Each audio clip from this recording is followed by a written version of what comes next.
کم از کم میری معلومات کے مطابق لیک نہیں کیا، اور مجھے تو دینے والا میرا ایک سورس تھا، ایک اور شخصیت تھی۔ پھر اس سے پہلے بھی ہمیں شبلی فراز صاحب کے حوالے سے پارٹی میں ایک بہت ووکل شخصیت ہے، انہوں نے شبلی فراز صاحب کے حوالے سے پیسوں کے الزامات لگائے، شبلی فراز صاحب پر بھی لگائے۔ پھر اس کے بعد انہوں نے خیبر پختونخوا میں ایک اہم عہدے پر پاکستان تحریک انصاف کی حکومت میں رہنے والی شخصیت ہے، اس پر الزامات لگائے۔ تو یہ سب کچھ ہو چکا ہے۔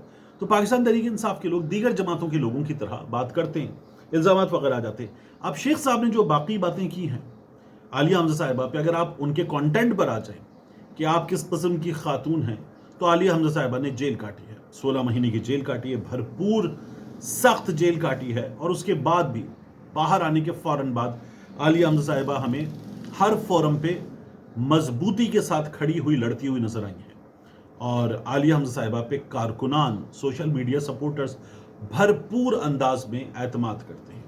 شیخ وقاص اکرم صاحب کے تو پارٹی کے اپنے لوگوں سے پھڈے چلتے رہتے ہیں، تو زیادتی کر رہے ہیں شیخ وقاص اکرم صاحب، باقی لوگ، کیونکہ عالیہ حمزہ صاحبہ کو پارٹی کے اندر سے نکالنے کی تیاریاں، یہ عہدے سے ہٹانے کی تیاریاں یہ لوگ کر رہے ہیں۔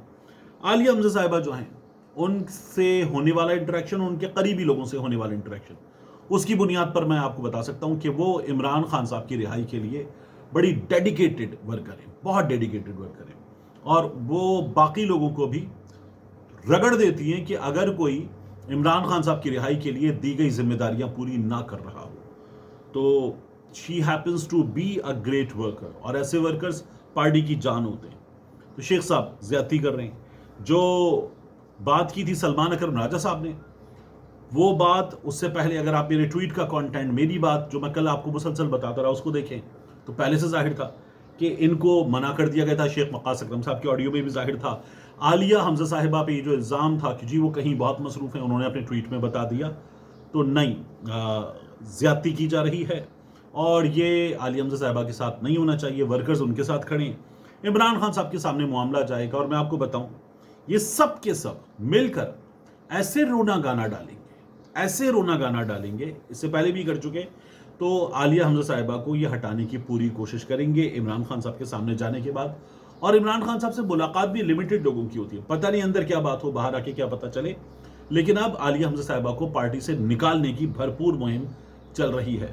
شیخ صاحب سے میرا انٹریکشن خبروں کے سلسلے میں رہا ہے، اور شیخ صاحب جو ہیں وہ کئی بار یوٹیوب ویڈیوز بھی کرتے تھے، ان کی آواز بڑی اچھی لگتی ہے مجھے، میں اس کا فین ہوں، لیکن اس جگہ شیخ صاحب آپ زیادتی کر رہے ہیں۔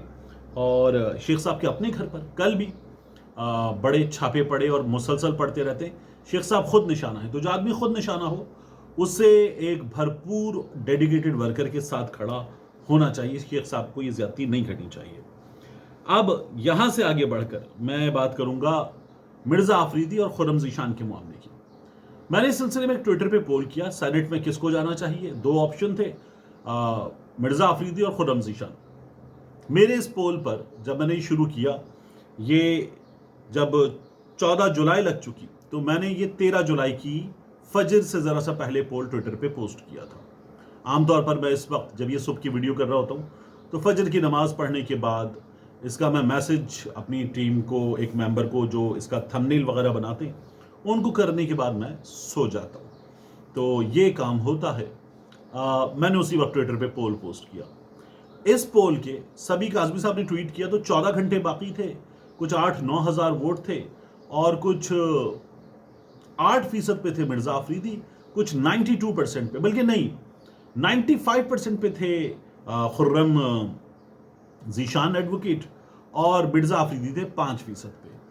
پھر کچھ پول ختم ہونے میں 6.5 گھنٹے رہ گئے تھے، تو مرزا آفریدی جو ہے ان کے حق میں دھڑا دھڑ ووٹ ہونا شروع ہو گئے، اور جیسے بوٹس آتے ہیں ووٹ کرتے ہیں، اسی طرح سے بوٹس والے ووٹ نظر آ رہے تھے، کیونکہ 730 سے زیادہ کمنٹس ہیں، 730 سے زیادہ کمنٹس، اور اس کے باوجود بھی یہ خرم ذیشان کے حق میں 95% کمنٹس، مرزا آفریدی کے حق میں گنتی کے 2-4-5 کمنٹس، اور پھر اچانک دھڑا دھڑ بمباری ہوئی اس پول پر، اور مرزا آفریدی کے ووٹ بڑھنا شروع ہو گئے، اور ایسے بڑھے کہ آخر میں بار بار بتاتا رہا کہ 10% کا فرق رہ گیا، 8% کا فرق رہ گیا، 6-4، میں مسلسل ٹویٹ کرتا رہا، اور یہ فرق بالکل آخر میں رہ گیا کوئی 50-50 ہوا.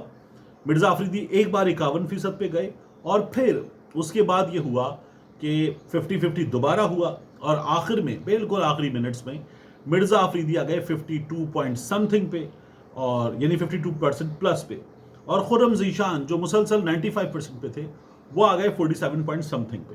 تو ایک تو یہ تھا جو باٹس والا کام دکھا کے پول اپنے حق میں کر لیا جاتا ہے.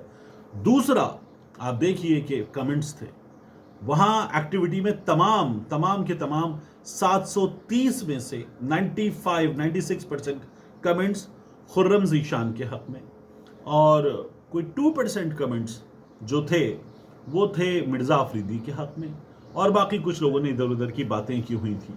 تو اس لیے نظر یہ آ رہا تھا کہ اس پول کو باقاعدہ طور پر باٹس کے ذریعے اٹیک کر کے رزلٹ بدلا گیا, یہ ہمارے سامنے آ رہا تھا. بہرحال عمران خان صاحب کے سامنے کل یہ معاملہ چلا جائے گا, عمران خان صاحب اپنا فیصلہ دے دیں گے. مرزا آفریدی کو آنا چاہیے یا نہیں یہ عمران خان صاحب کی طرف سے پتہ چل جائے گا. سورسز یہ بتا رہے ہیں کہ مرزا آفریدی صاحب کہتے ہیں پیسے لگاؤں گا. یہ جو میرے خلاف سوشل میڈیا پر ہو رہا ہے, خاص طور پر عمران ریاض خان اور کچھ دیگر صحافی یہ کر رہے ہیں, ان سب کو ہرا کے دکھاؤں گا. ایک ووٹ کا 1 ارب بھی لگانا پڑے تو بھی اب سینٹ میں آ کر دکھاؤں گا.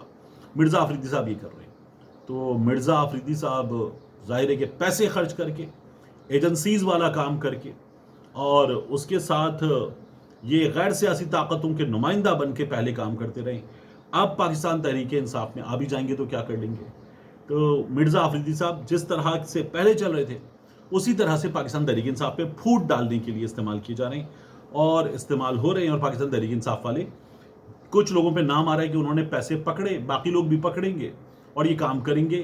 لیکن بہت بڑی تعداد میں ایسے ورکرز ہیں جنہوں نے یہ کہا ہے کہ آپ ہمیں یہاں مرزا آفریدی کے اس محل میں, اس فارم ہاؤس میں ان کے پیسے کی چمک دمک دکھا کے ان کو سینیٹر بنوانے کے لیے لائیں. نہیں کر سکتے آپ یہ انہوں نے گنڈا پور کو اور پارٹی کے سینئرز کو بتایا ہے, اور پارٹی کے سینئرز کے حوالے سے بات کی سمجھ میں آ رہی ہے کہ ان کو مرزا آفریدی کے پیسوں کی چمک دمک بھی نظر آ رہی ہے اور ان کو دھمک بھی سنائی دے رہی ہے.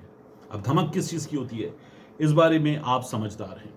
دوسرا, جن کی ہم دھمک کی بات کریں ان کو بھی دھمک سنائی دے رہی ہے.